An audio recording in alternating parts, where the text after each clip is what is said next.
Olá, meu nome é Alberto, seja muito bem-vindo e bem-vinda ao canal do e da Dev Eficiente. Você está na playlist onde eu falo para você sobre os pilares que guiam os códigos que eu escrevo e também onde eu discuto sobre design de código. E hoje eu vou dar uma pausa nesse lance dos pilares para falar sobre uma sugestão de pattern que, na minha opinião, virou anti-pattern. Eu vou falar sobre o service, que é descrito aqui no livro Domain Driven Design.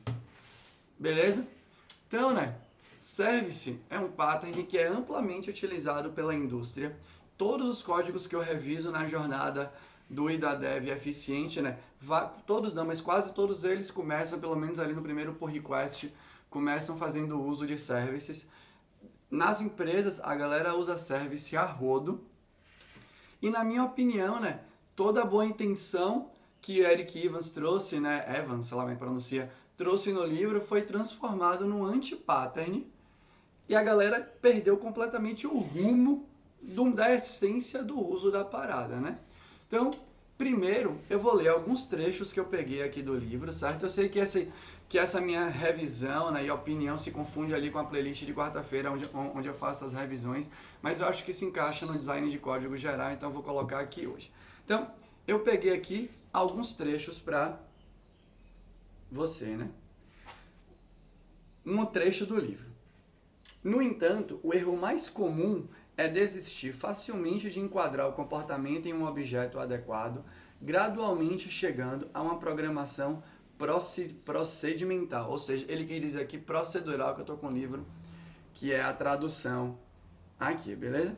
E aí, ele fala que, olha, um cuidado que você tem que ter, na hora que você está pensando na divisão de responsabilidades e tudo mais, é tomar cuidado para não levar as alterações que são de domínio para outras camadas do seu sistema. Ele não viu lá na frente o que ia acontecer, As pessoas realmente criam objetos que são completamente anêmicos, eu já falei sobre isso em outro vídeo, e deixam atualmente, vários sistemas deixam todas essas regras de qualquer tipo de alteração dentro dessa camada, que em projetos, por exemplo, que utilizam Spring, você coloca lá um @service em cima da classe, beleza? Uma outra coisa que ele fala que com certeza a indústria não segue, o que chega a ser tenso. Um serviço tende a ser nomeado de acordo com uma atividade. Ele é um verbo em vez de um substantivo. Quantas vezes você já viu na sua empresa, vamos supor aqui de um e-commerce, que faz um e-commerce ou qualquer tipo de sistema, com uma classe assim, usuário service, produto service, blá blá blá service. Cadê o verbo nesse negócio? É óbvio que não faz sentido, porque não está escrito lá a parada, Ele não falou sobre isso. Então, uma coisa que ele fala bastante vamos supor que você tem aqui, uma operação no sistema de e-commerce, por exemplo, que é criar uma compra. E sempre quando você cria uma compra, você tem que criar uma compra e enviar o e-mail para o sistema de compras lá da sua empresa, por exemplo, Então, o que é que ele sugere? Que você tem duas situações. Uma alteração que você altera o estado do domínio, afinal de contas a nova compra foi gerada. E uma outra operação, que é uma operação sobre um objeto do domínio, que é o envio de um e-mail, que não altera o estado de domínio, nem gera outros objetos. Então o que é que ele sugere? Junte isso num canto só e chame, por exemplo, de criar nova compra, ou cria nova compra, por exemplo, Então, cria nova compra, ponto, executa, e aí você cria a compra e manda o e-mail. Se você quiser botar o sufixo service para facilitar a busca na sua IDE ou coisa do gênero, vá lá, você coloca. Mas criar, por exemplo, compra service, não quer dizer nada, que significa compra service. Tudo bem? Eu reviso isso regularmente, quando eu estou pegando o código e por aí vai. Então, de novo, não está escrito no livro para você ter produto service. Outra coisa, Uma outra distinção, que ele faz clara aqui no livro, que não me parece que é clara para a maioria das pessoas, Ele fala que você tem, 3 tipos de serviço aí, Você tem o serviço que ele fala que é o serviço de aplicativo, o serviço de domínio e o serviço de infraestrutura. Traduzindo para o nosso dia a dia, Serviço de aplicativo é o que a gente chama aí em aplicações web, por exemplo, de controllers, né? É onde aquela classe onde você recebe o input do usuário, você transforma aquele input do usuário para qualquer coisa que faça sentido na sua classe, no seu sistema como um todo, e aí você pode ou não chamar, né, um serviço que ele fala de domínio. O serviço de domínio é justamente onde você pode criar ou alterar o estado de um objeto, que faz parte ali, né, dos dados do seu sistema, e colocar uma operação ali em cima. Então, né, o que é que acontece aqui? Todo mundo, ou pelo menos uma parte da indústria, uma grande parte da indústria, na minha opinião, entendeu que controller chama service, e service faz tudo, né? Faz tudo. Basicamente é isso. Então o que é que você vê muitas vezes aí, né? Você tem controller, que é um CRUD. Então o controller vai salvar um novo autor num sistema de cadastro de autores para uma editora de código, por exemplo, né? Ou vamos supor aqui que você vai cadastrar um novo curso para sistemas de aulas online que estão bombando aí nessa época de isolamento. Ou você vai cadastrar qualquer coisa, beleza? Você vai cadastrar um usuário novo em qualquer sistema que você esteja desenvolvendo, porque todo sistema que se está desenvolvendo tem usuário ou usuária. Basicamente é isso. E aí a pessoa faz, né? Usuário controller, cria, usuário service, e aí você cria uma classe usuário service que tem o método cria, que chama lá dentro o seu usuário repository, que tem o método cria. E aí do seu usuário controller do método novo, você chama usuário service.novo, que chama usuário repository.novo. Ou seja, qual foi a operação a mais que você colocou sobre uma alteração no estado do sistema? Não existe. Beleza? Você só salvou no banco. Você poderia ter chamado salvar no banco direto do seu serviço de aplicativo, que no caso é o seu controller. Ele não sugere isso no livro, né? Isso que é engraçado.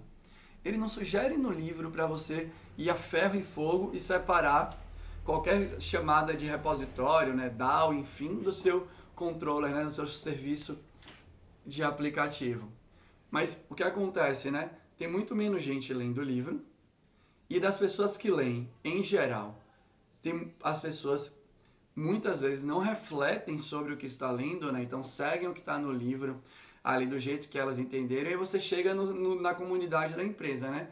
Tem uma pessoa que é dita arquiteto, arquiteta ou algo do gênero, que ela é a referência para os outros, ela fala que tem que ter service para tudo, cria esse padrão na empresa, as outras pessoas muitas vezes, né, não leem, né? Você não tem tempo, né? Você está trabalhando 8, 9, 10 horas por dia, e as empresas não te dão tempo para refletir sobre as coisas, e você começa a seguir uma coisa que não está escrito, né? A verdade é essa, não está escrito em nenhum lugar.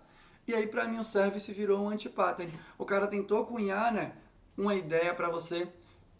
Ele escreve isso claramente, né? Existem situações que você não consegue, né, entender mais ou menos aonde você vai encaixar.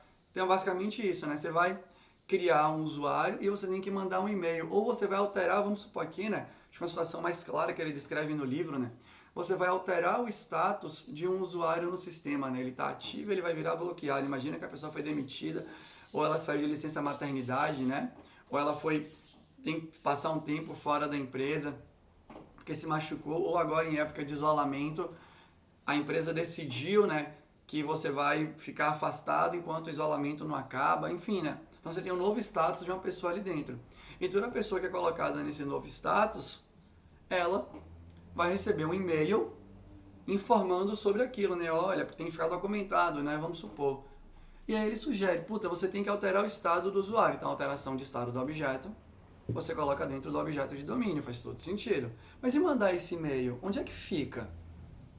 E aí ele fala, quando você tem essa dúvida, você pode criar uma classe que dá esse nome para você, né? Qual que é essa classe nesse exato momento? É a classe que você pode chamar de afastamento do usuário, né? Afasta o usuário durante o isolamento. Por exemplo.